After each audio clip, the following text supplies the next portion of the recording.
Kali ini kita akan membahas seputar otaku lagi dan tentunya pembahasan ini lumayan cukup dalam tapi menarik. Dan ini adalah pembahasan kultur otaku yang berkaitan dengan kultus yang cukup terkenal pada saat itu di Jepang, yaitu Omu Shinrikyo. Nah, kalau bisa nih, apa hubungannya kultus itu dengan otaku? Harusnya kan gak ada kaitannya gitu kan ya, sama sekali gak ada kaitannya. Tak perlu berlama-lama, langsung aja kita mulai konten kali ini.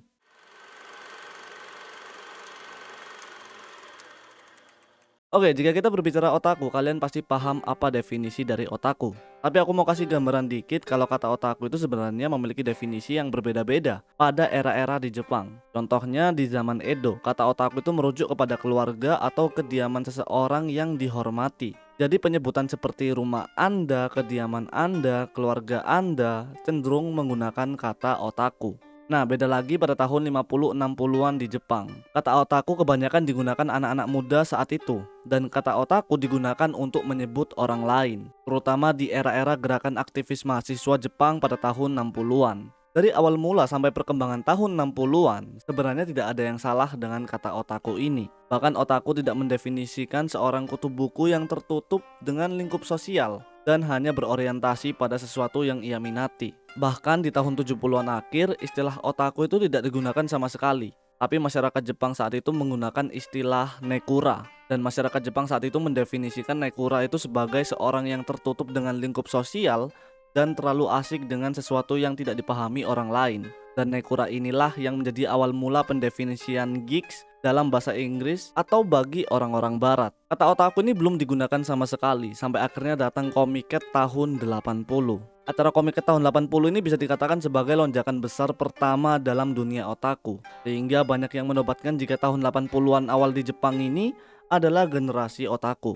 Salah satu contoh buktinya adalah animasi dokumenter yang dibuat oleh Gainax yang berjudul Otaku no Video. Kalian bisa tonton aja sendiri kalau penasaran. Dan di tahun 80-an awal inilah muncul penulis esai bernama Akio Nakamori yang melakukan studi risetnya terkait fenomena ledakan besar dalam dunia subkultur Jepang. Dan ia menciptakan sebuah ejekan kepada orang-orang dalam fenomena tersebut dengan julukan otaku. Dan di tahun ini kata otaku berubah lagi definisinya, yaitu ejekan kepada pecinta subkultur Jepang secara berlebihan. Memang di tahun 80-an awal kata otaku itu dimaknai hal negatif kepada kalangan tertentu. Tapi di sisi lain banyak juga yang tidak terlalu peduli dengan hal ini. Beberapa orang Jepang hanya melihat itu sebagai kegiatan pecinta subkultur sendiri. Dan saat itu orang-orang yang dijuluki otaku mencoba untuk memperbaiki definisi otaku ke arah yang positif. Makanya otaku itu terpecah jadi dua definisi yang berbeda di tahun 80-an. Yang tidak suka menyebut otaku sebagai ejekan kepada orang-orang pecinta subkultur ini. Dan yang suka menyebut otaku sebagai kumpulan orang-orang yang menekuni hobi yang ia sukai.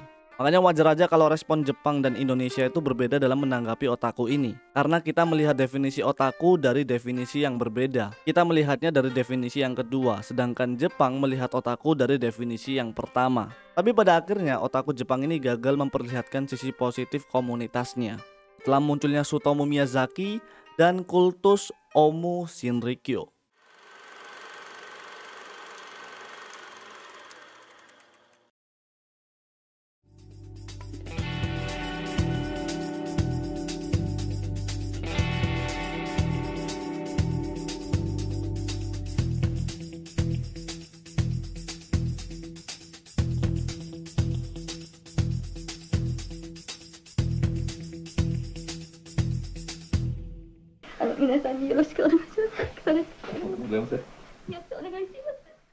Sebenarnya aku udah pernah jelasin tentang Tsutomu Miyazaki. Ya, intinya dia adalah seorang otaku yang melakukan aksi kejahatan sangat buruk. Dan saat itu menurut tim penyelidik, Miyazaki ini melakukan aksi gilanya ini karena terbawa oleh imajinasi liarnya dari tontonan animasi atau komik yang dia baca. Di sisi lain, dia mengakui jika dirinya adalah seorang otaku.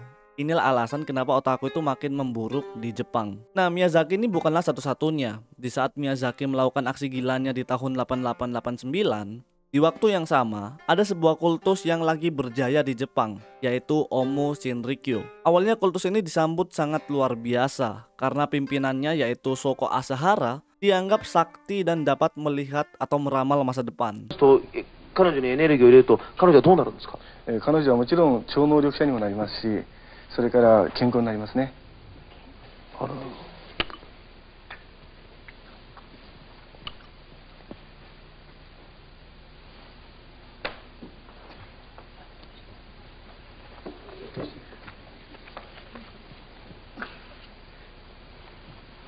座って、おお。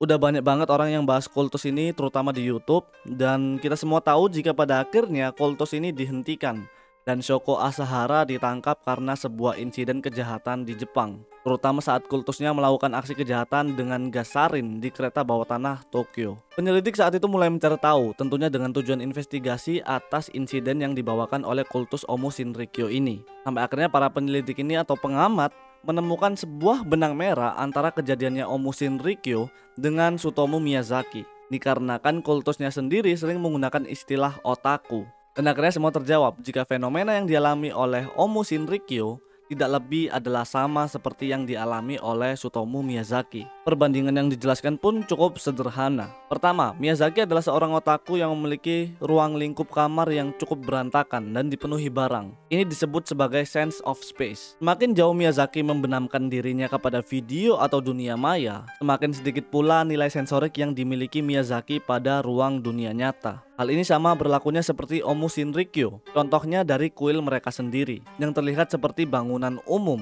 Padahal kultus itu identik dengan kuil-kuil dengan dekorasi tertentu gitu ya. Seperti di awal, Shoko Asahara terlalu fokus dengan imajinasi dan pemikiran yang ia bawakan, sehingga kesadaran dalam ruang nyatanya itu semakin berkurang. Dan beberapa pengamat mengatakan jika Shoko Asahara memiliki kecenderungan indera spasial otaku. Kedua, Shoko Asahara ini selalu berorientasi pada ajaran akhir dunia. Dia sering menggunakan istilah Armageddon yang diambil oleh kepercayaan umat Kristiani, dan juga sering mengutip beberapa hal yang pernah dibawakan oleh Nostradamus. Tapi sebenarnya yang mempopulerkan istilah Armageddon adalah sebuah series milik Shotaro Ishinomori yang berjudul Genma Taisen. Dan sebagian besar orang-orang yang datang ke kultus ini sudah pernah menonton anime Genma Taisen ini. Dan ini yang disebutkan oleh Eiji Otsuka sebagai kritikus Jepang. Pengaruh otaku kepada kultus itu sangat kuat. Ketiga, kebanyakan kultus pada umumnya memilih untuk tertutup. Bahkan kalau bisa tidak bersatu dengan organisasi lain. Kalaupun bergabung dengan sebuah kelompok atau organisasi lain, kebanyakan mereka ini memilih bergabung ke kubu politik atau yang sejenisnya yang memiliki power. Anehnya, kultus Omu Shinrikyo malah bergabung dengan para otaku, dan kultus mereka menunjukkan jika misi yang mereka bawa kurang lebih seperti dalam anime dan manga. Makanya sempat gitu ya, Shoko Asahara ini dibuatkan animasi oleh para kultusnya yang berasal dari komunitas otaku. Salah satunya itu seperti animasi yang berjudul Chouetsu Sekai. Inilah kenapa walaupun kultus ini terkenal dengan beragam cerita dan insiden yang pernah ada, tapi mereka di Jepang ini dijuluki sebagai kultus yang terinfluence dari basis otaku. Ya karena buat apa gitu kan ya kalian memasukkan komunitas otaku yang dibenci masyarakat ke dalam kultus yang juga dibenci oleh masyarakat. Hal ini juga yang menjadikan otaku itu makin dihindari masyarakat Jepang. Dan akhirnya orang Jepang ini menilai otaku ini berpotensi melakukan sesuatu yang berbahaya. Entah itu seperti Miyazaki ataupun sebuah kultus aneh seperti Omu Shinrikyo.